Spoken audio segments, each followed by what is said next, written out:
কি গোসল করলেন? হ্যাঁ হ্যাঁ, গোসল করলাম। এই নদীত হুম, এই নদীর পানি তো ভালো আছে, হ্যাঁ একদম পরিষ্কার। পানি পরিষ্কার, হ্যাঁ ঠান্ডা পানি না, ঠান্ডা, শরীর একবারে শীতল হয়ে গেল। শীতল লেগে গেল গা। হুম, এই নদীতে গোসল করা মানাবো। আসুন বলে হ্যাঁ সকাল কি গেল? হ্যাঁ,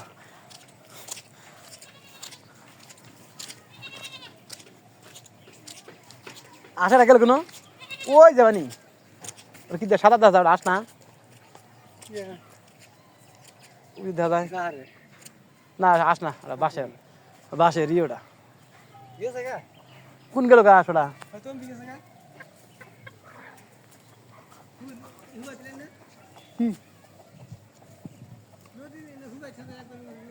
হুগাতে তুমি না আনলিব আবার না না কার বুঝাও